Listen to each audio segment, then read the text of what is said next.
किए कयो चरज हम ऐसन देखली कि बंदर दूहे गाय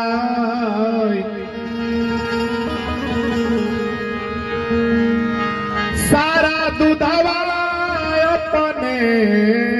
पिए आ तब घीऊ बना रस जा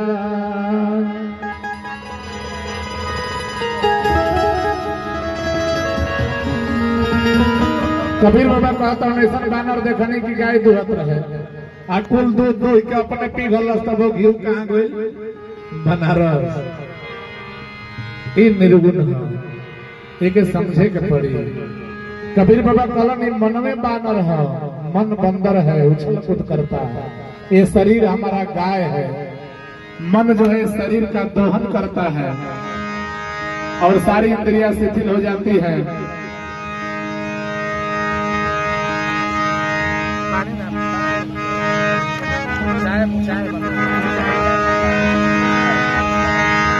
जब सारा इंद्रिय शिथिल हो जाला, जब शरीर के हाड़ मांस शाम कुल जर जाला, तेमा के जौन अस्थिया बचेला ओकरे के माटी के बर्तन में धो के झोरा में टांग के लोग कहाँ ले जाला घिउआ के बना रहा कि एक चरज हम ऐसन देखली कि कुइया में लागल आग आ पानी पात सगरे जरी गईले वो मसी धरी के आवे नया। भैया कबीर बाबा कहता हूँ ऐसा इनार देखनी ऐसा कुइया देखनी मैं आग लागल रहे और वहाँ के झांक पात सब जर गई लही में वो सिधरी मछली रहे वो के आँचे ना लागल। ये सब वो पिताजी के नातिन लोग हलो ये सलौरा से सब लोग को हमरा के हजारों हजार रुपए के पुरस्कार आयल अपना नाना के याद में, अपना नाना जी के याद में सब बेटी लोग को पुरस्कार आयल। हम पढ़ल चाहब कि पूर्वजों के रहते नारियों का सम्मान नहीं जा सकता, सीता सावित्री का गुणगान नहीं जा सकता। अगर घर में बेटा रहेगा तो चूल्हा उपास पड़ सकता है, लेकिन जिसके घर में बेटी रहेगी उसके घर से कोई मेहमान भूखा नहीं जा सकता। एक बार बेटियों के लिए ताली बजाइए, इन सातों बेटियों के लिए ताली बजाइए जिन्होंने अपने पिताजी के याद में इतना बड़ा यज्ञ रचाया है। क्या बात है। देखिए भैया के आदेश आयल बा कि कभी प्यासे को पानी पिलाया नहीं तो बाद अमृत पिलाने से क्या फायदा।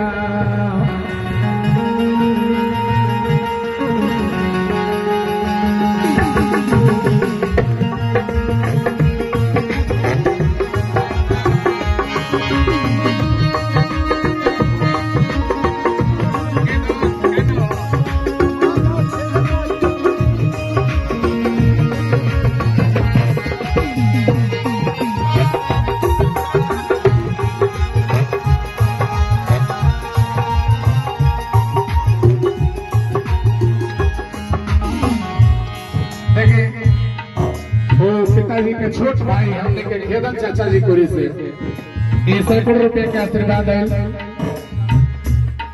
और हमने के सरोन महात्मा जी देवरिया जिला से आई बने देवरिया से संत ने कार्य मिशन के लंगर इंचार्ज हुआ भोजन बनाइला बहुत बढ़िया बढ़िया हमारा बलिया में भी रचा के वो बनैले बने आपको सैकड़ों रुपए का आशीर्वाद आयल हम बार बार प्रणाम कर रहा बने। कभी प्यासे को पानी पिलाया नहीं बाद अमृत पिलाने क्या फायदा। कभी गिरते हुए को उठाया नहीं बाद गंगा नहाने से क्या फायदा।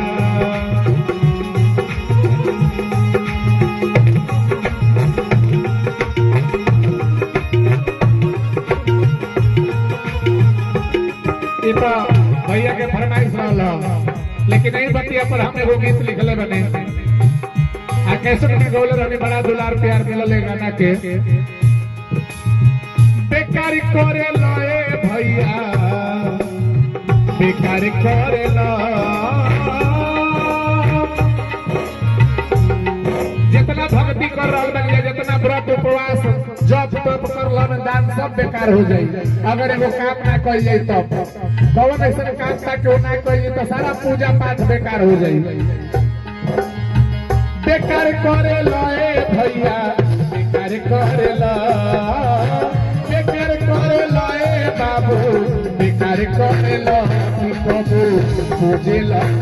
पर माई बाबू पूजे लगाया पर बाबू माई पूजाई बोल बेकार करे ला बाबू लगाया पर बाबू